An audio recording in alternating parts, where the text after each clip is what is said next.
So, welcome to another episode of Empowering Chats with Susan Burrell. And this is the month that we're discussing potential. And so I'm honored and already enamored with this woman that I'm going to be speaking to. She is the author of Healing Through Trauma through Family Constellations and Somatic Experiencing. And we're gonna find out about that, everybody. So I want to welcome Efu Nyaki. Did I get that right? You got it right, Susan. Thank you. So Efu, before we get into the meat of your book, explain to people what family constellations are, because I know I've interviewed a couple people about it, but I know that there'll be people that don't know. And then I want to talk about somatic experiencing as well. If you would give us definitions for both of those.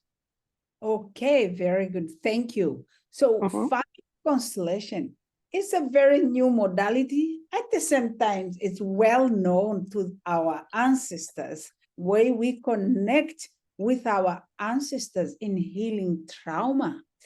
It means that we actually, within the family constellation system therapy, we connect with the soul of the person who bring the issue to resolve, and we connect this to all of our ancestors, of everybody that is present there. And the conflict or the problem that is being resolved there, it comes out in a phenomenological patterns. It's a phenomenon. Nobody can explain. Wow, I don't know this person, they are representing me. All of a sudden, they say a phrase that my mother told me 40 years ago, and that reminded me of something I had forgotten about my mother, and then I was suffering because of that. So this is what happens. And then we say, yes, this is a phenomenon. At the same time, it's very scientifically, because we connect to the energy field of everybody. So we are in resonance, all of us. Yep. Yeah.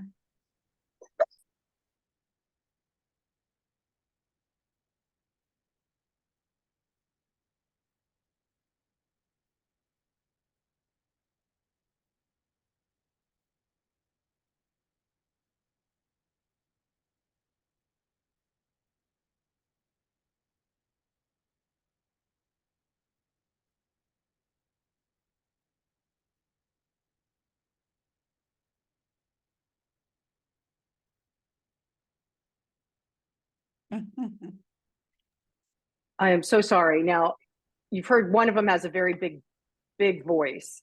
Yeah. It's okay. Okay. Sorry. I knew this would be well, whatever. Okay. So we're just going to know that they're going to lay down. Lay down. You can lay down.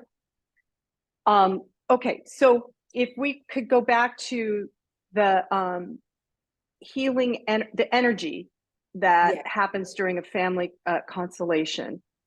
So we're still recording. I'm just going to have my editor come in and. Exactly. Yeah. So the energy, we're talking about the phenomena, like when we are doing the healing through family constellation system therapy, the person who come to look for healing is there. And we talk about the soul of the person that is there, but we also talk about the soul of their family system. And we talk about the soul of everybody else who is in the room as we are doing the family constellation system therapy. And what we actually look for is that what is keeping this person from moving forward, for example, or from looking into death instead of looking into life.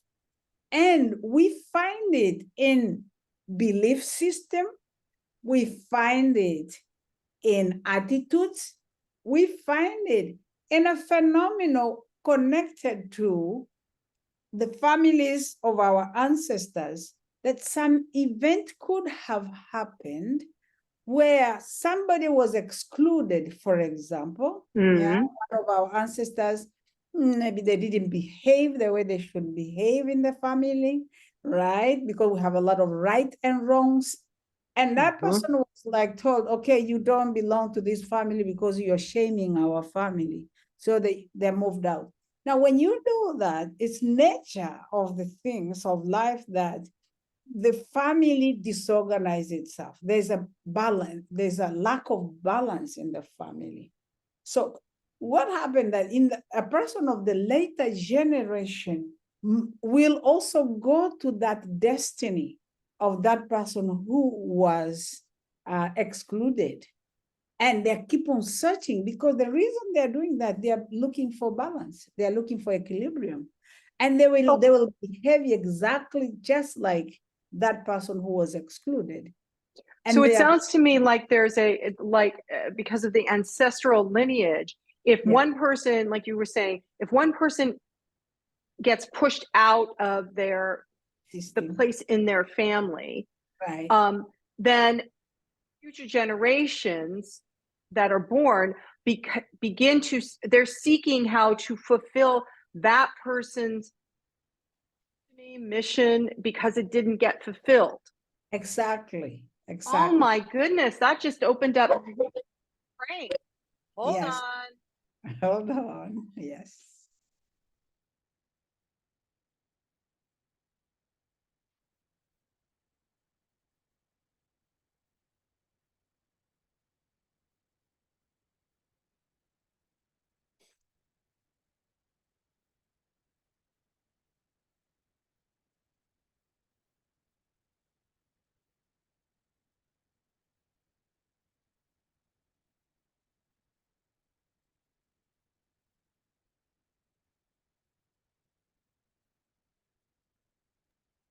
I apologize. This will happen a few more times because they're arriving now. I can hear them. Okay, so Efu, this idea that an ancestor of mine didn't get to say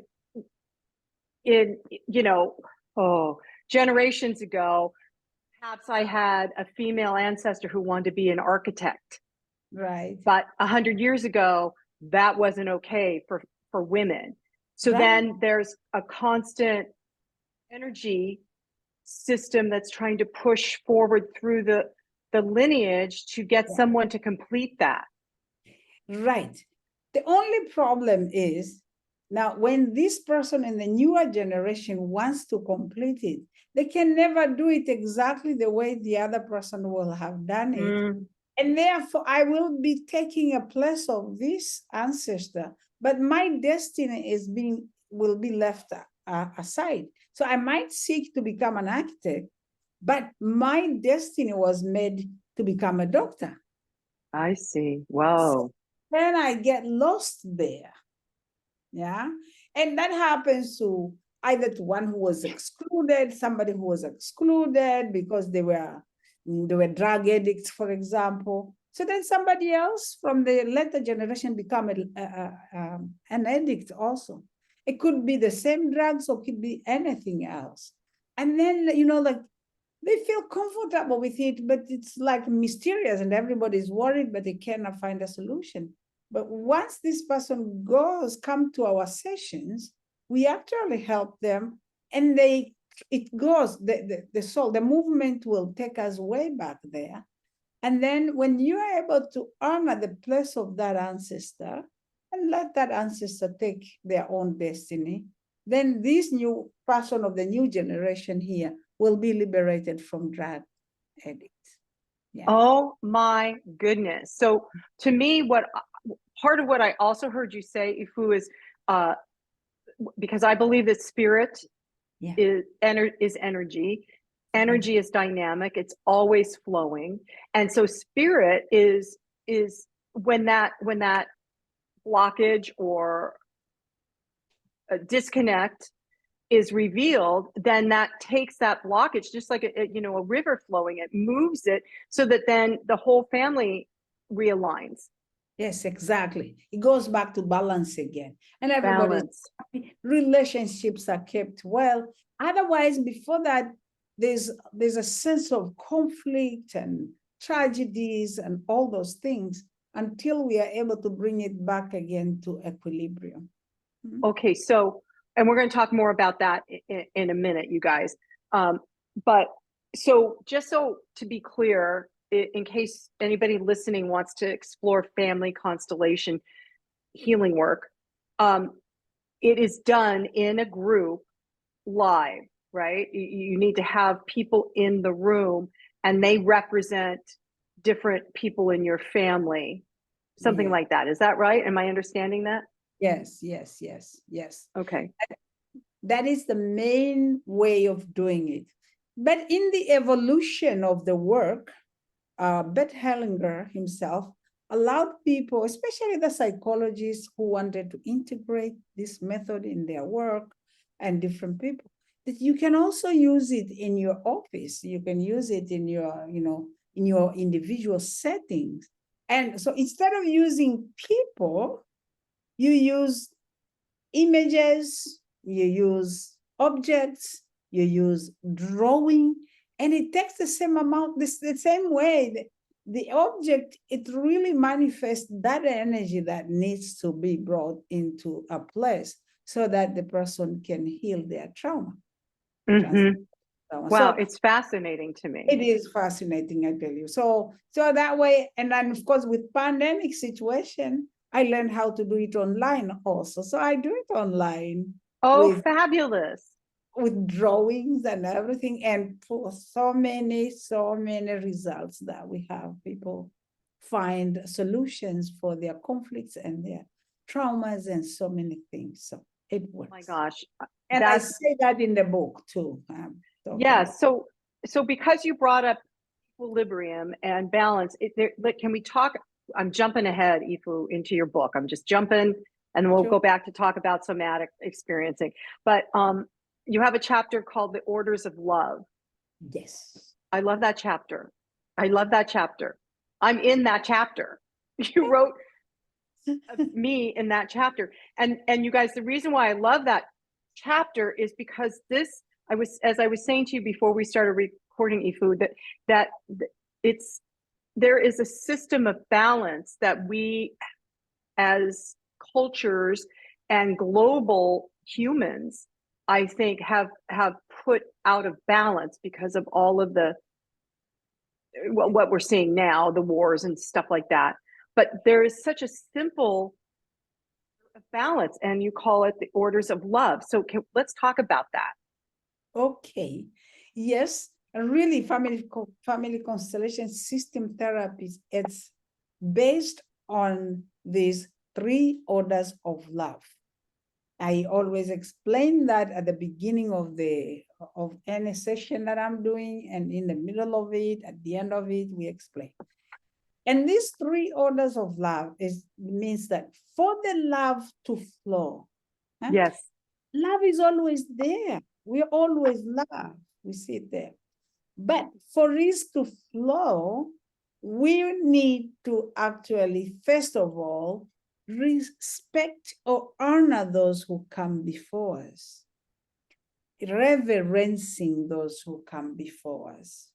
Like you invite me to this space, I reverence you in some ways because this is your space. You invited me. You have been here in this space of interviewing before me. So yeah, I said, thank you for inviting me to this space. I reverence your space. And in that way, I come to your space with such dignity, yeah, because I'm able to reverence. So this happens if I'm able to reverence my mother, my father, my grandparents, because they came before me, then I take this simple gesture to the world, to the people I'm going to relate with, to the work that I do. And in that way, everybody, it flows better. I mean, love flows through everything you do if you are able to reverence those who came before us. It's interesting because part of my cultural, I'm actually a cultural mutt. I have ancestors from all over Europe, but one of them is the Irish, and the Irish, probably Scott, probably everybody, but my ancestors passed down pieces of furniture, you know, this was great grandma's so and so. Like I have my great grandmother's sewing machine. It's a pedal sewing machine out here in my home because it's part of the heritage. It's part of where I come from. I got chills as I'm sharing that with you because so I was kind of taught, you know, when you hand down this piece of this dish or this cloth, or because it belonged to an ancestor. Ancestors, something very important. So that way, yeah, it's a way of reverencing, remembering in a very special way by keeping that, you know, that object. Yes. That's good. Yeah. So because also reverencing, it goes with really being humble too. You know, when I'm able to say, okay, I recognize that you arrived here before me. You are here before. Not because you are better. No. It's just because you have, when you come before, there's some wisdom that comes with it. There's some knowing that comes with it, you know, and all of that. That's why we actually bow. We said, I noticed that. So that is the first order of love. And when you do that, love flows between parent, the father and son. I just attended a young boy today, he's like 22. And actually he was you know, using marijuana. And his mother wanted me to talk to him. And what we discovered that in this session, just individual session, he said he didn't have much respect to his father because his father was this and weak and that, and you know, and so when I actually come to explanation, and he said, you are right. Actually, I feel ashamed when I treat my father like that. So there's something deep about that. This young man just telling me, all of a sudden he became aware that he doesn't respect his father, then he feels ashamed to talk to his father. Interesting. And then, oh yeah, then he's frustrated. Then, of course, when he's frustrated and feel empty and feel weak, he goes to marijuana because that's where marijuana, that's where he will get his strength. But then he goes back again. He was very open. So then I just did that just as if you could just say, imagine your father is here and say, Dad, I really reverence you because you came before me. He did like that. He lifted his head up and the tears came in. Aww. He said, I don't know why I didn't know you before because I'm suffering for nothing. And today was his birthday. So I say, you are reborn. Happy birthday. Oh my God, that makes me cry. Yeah. That makes me cry. Oh my God, that's so profound. It is. And it's a simple synchronicity. Simple. And he was like, wow. I think my mother doesn't have to worry about me. I'm healed. I mean, just kind of simple like that, you know. It's just when he's able to do that, that was enough. That was enough. Oh my goodness. And that will change his life completely. Yes. Oh, it's a different trajectory now. Completely. Yes. And, you know, oh my God, you guys, see, this is why I was saying, this is just simple stuff that we need to put back into our homes, our communities. Yeah. So then that brings equilibrium, right? And balance. It brings equilibrium and balance. Everybody has respect to others and all that. So then there's another one. Another one is belonging, another order. There are three, right? So that was one. The second one is, we call it belonging. So everyone has to belong, has a right to belong. That's why actually when somebody is excluded because of their behavior, then the system suffers. The system suffers itself. And everybody start having all kinds of conflict, and love doesn't flow that way. So it doesn't matter what the person does. It's just that when they're excluded, even the attitude we have other people, and we just put them on a side. So then the system kind of disorganized. So we have conflicts.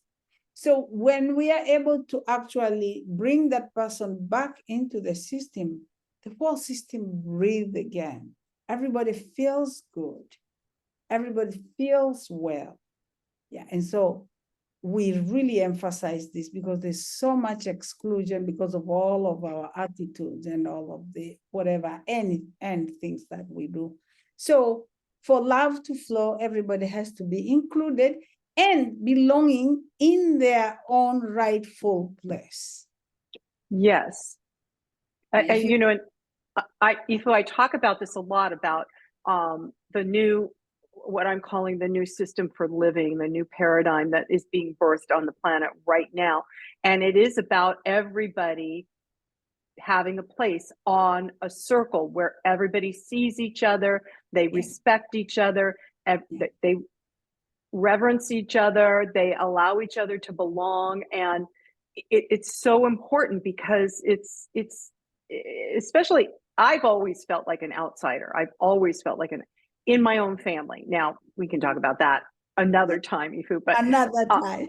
yeah, but I have always felt outside, you know, and not included. And so the belonging piece is huge for me. It is huge. Very important. So well, sometimes we'll talk about that. But anyway, so that's we need, and people, you know, when you belong, actually, you feel the word comes up again, your potential to this universe. You feel like you are there. You can ground yourself. You are able to give what you were supposed to give from in this universe, you know?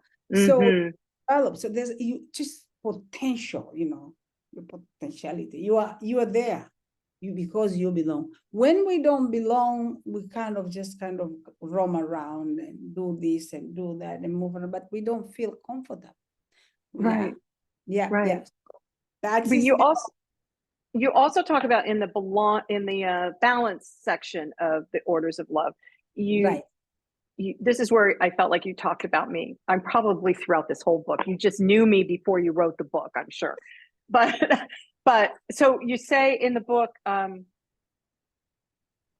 try to help their parents. It does not come naturally. Yeah.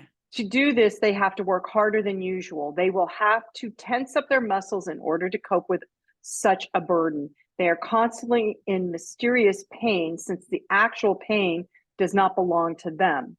There is a lack of satisfaction and their emotions are always ready to burst forth. That's been me most of my life because, you know, I was carrying my mother's burden for so long and didn't know it until I was in my mid-50s, you know, and then I went, this isn't mine. You know, this isn't mine. This isn't mine. This is hers. And I had to really give a lot of that back to her, which she didn't like. But in order for me to fulfill my destiny and my mission, I had to stop carrying her burden, what she wanted me to be. Right.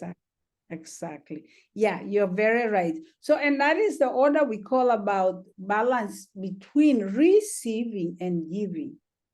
Yeah. Yes. So, like you talk about your mother, really, when you can allow you can become aware that you have already received from your mother the life she gave you, the love, everything. We receive a lot from our parents, really. But sometimes if there was a trauma in the family, and of course we are stuck only on that part of trauma, and we say, no, I didn't get anything from my mother. Doesn't love me, loves my sister more than me. My mother didn't give me this, my mother didn't give me this. We're stuck on that smallness.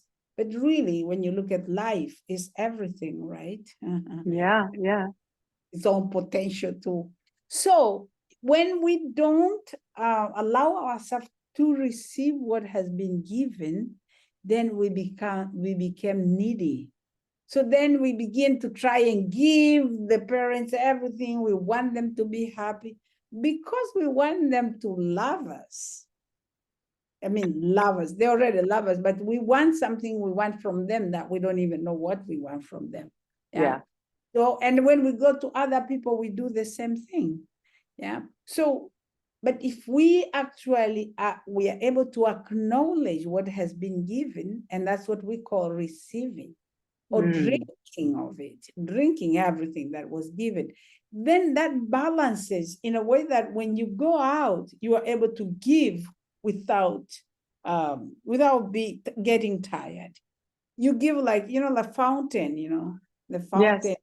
It's just the water is coming down from the the bottom. It comes here, and the pot is full, and you take some water out and you throw it everywhere, but it keep on getting full again. So that's a balance between receiving and giving. Like Yes, yes, yes. And I love that. I love the way you talked about that in that chapter of your book. And this is about, you guys, this is about healing trauma. Everything that Efu's talking about is about healing trauma, your personal trauma, but now as as we're talking, it's ancestral trauma, and then it goes forward, right? So that the later generations that come after us won't have to deal with that particular trauma. Exactly. Yes, they are freed. We're creating a better world for our children and grandchildren and so forth. Yeah. Yeah. Yeah. So, yeah. And boy, do we need a better world. So then let's now go back to talking about somatic experiencing.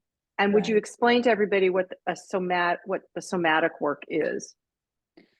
Yes, somatic experiencing or somatic work, like you're putting it, it's a way of healing traumas and all kinds of traumas. And how do we heal this? We heal this by holding our space where the person feels safe enough to begin to relieve the energy that is trapped in the nervous system, the energy that it is trapped in the person's body, in the person's organs. Yeah. Because going back to explain this, trauma, it's really a reaction of how the event that was traumatic happened. The event comes to us very fast, and we react. We want to defend ourselves. We want to do that. So that reaction, it's so powerful that it remains in our bodies in form of energy. And it's energy that really traps us. Like kind of, sometimes you might find people to feel like they're pushed back all the time, or they're stamped down all the time, or they're stuck looking just like this and they cannot blink. Just energy is stuck in so many different ways. So and people have fear, have anger, have shame, have all the emotion that you can imagine that come from the trauma, from the events, the traumatic events themselves. So when you give the space, when you create a space for this person to feel safe, they begin to release by crying, trembling, coughing, whatever. It comes out because they feel now safe. Because when they're in the traumatic moment, they come out of that without safety. They don't feel safe. They don't feel supported. They don't feel loved. So what we need to do is to create those spaces with love, with support, with safety, with freedom, and then the trauma is healed. It is beautiful. So I was sharing with Efu before we started, you guys, I've been doing somatic work for a few years now, working with a somatic healer.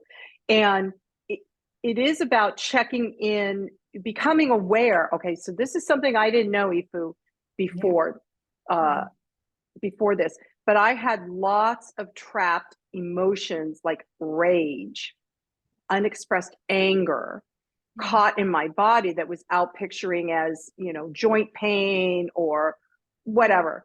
And so it's about becoming aware and present to how the body actually feels in the present moment, right? Right, in the present moment. Yes, there's that. So when we create this space, the person, you're helping them to be in touch with their own body, because that's how the trauma is liberated. And we try to do everything in the present moment. Because when we are telling stories about the trauma, like you're talking about, all those things happened in your past, when we are telling the story, we really focus so much on the events and on other people. Oh, yeah. Yeah. But when we create this person, we invite a person to become aware of their own bodily sensations, which is really the key. And in the present moment, then the healing happens because you're paying attention to your own body. You're paying attention to how everything in your body is happening, like breathing, for example. When we have trauma, we don't even breathe, and we don't even know we are not breathing. We're like just and when you're healing trauma, you're helping them to notice your breath, notice your feet on the ground. Okay, just keep feeling more comfortable. And then the body, it's almost like they are bringing wellness back into the body again. Oh, I like that. Yeah. Yeah, bringing wellness back into the body. It's and it's amazing how the somatic work is so subtle, you know, but profound, you know, and I can do a 30-minute session and I sit down and I'm telling the story. I'm focused on the people in my story. I'm not focused on me.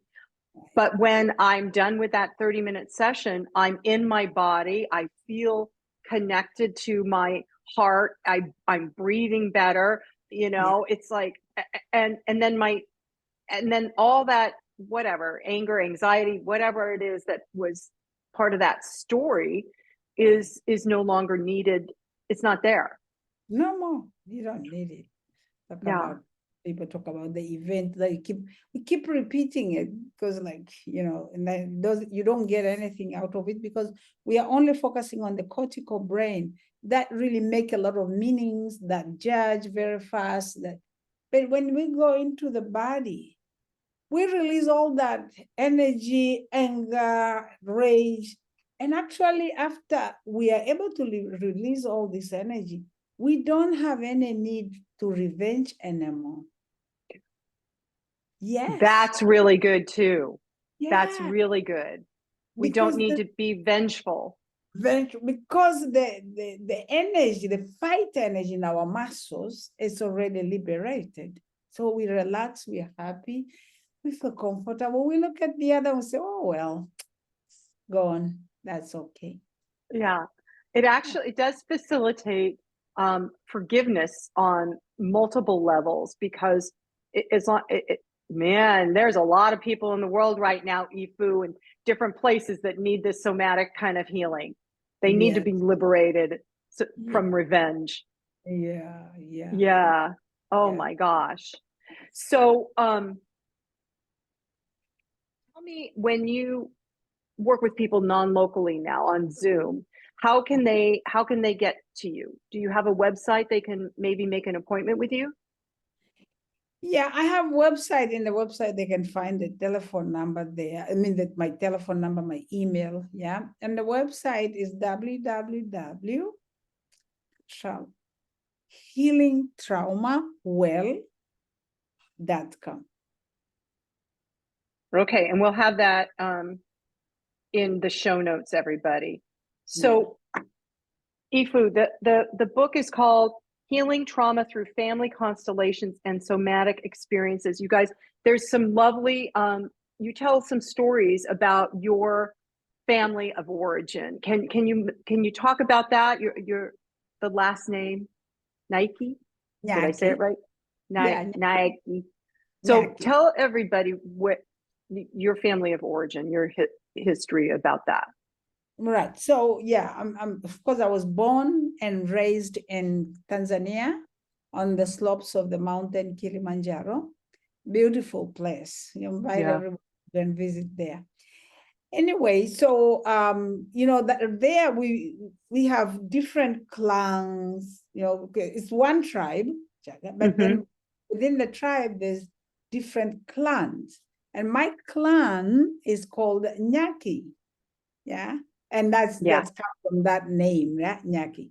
And this was a very small clan, and they believed that that's the story I told there, that this it became small because all many years ago, they always talk about going to the war. And the wars they had at that time was going to steal each other's cows and stuff like that. Yep. Then they would run after each other with with the spear and stuff like that. So because our clan was small, the ancestors wanted to protect us. So they sent this snail, which it was put in the back of the house. And the snail is right there on the book. You see? Oh my goodness, it sure is. It is. I didn't notice that. Right, the snail clan. Anyway, so then the snail was kept there. And when they went to the war and somebody was injured, they will bring the person from the clan, the Nyaki clan, and they put the snail there, and the snail will just leave its, it has that lime stuff that come, Yeah. and just go over the injured place, and the injured place will get healed. Wow. Like magic. Wow. So my grandfather used to tell us that story. And so then we'll go back again, and the people were quite angry. Why did they come back? What's that? We eaten that one. But so in that sense, it kept the clan going and not being killed and injured in the trauma, in the war. Well, the teaching of the story, actually, I just love it that way. It's like the way my grandfather taught it, told us, was that he wanted us actually to understand that even if you're hurt, even if you have had some trauma, you can heal them. There's always ways to heal it. So, and I think I came out from this learning, from these stories, and bringing it out. And I come out and I learn about Peter Levine's training, somatic experiencing. And I went right into, I tell you, when I heard about it, the first training, beginning level 1, I came out and I attended so many women in my community. Just the first beginning level. I mean, the training is for 3 years, but the first module I did a lot of, I said, like, this does miracle. So everybody was like, well, how come you learned it so fast? Because it was already in my blood, I think. The healing, the seed of healing was already there. So I was encouraged, really. Yeah, this story has to go into the book. The snake. Absolutely, because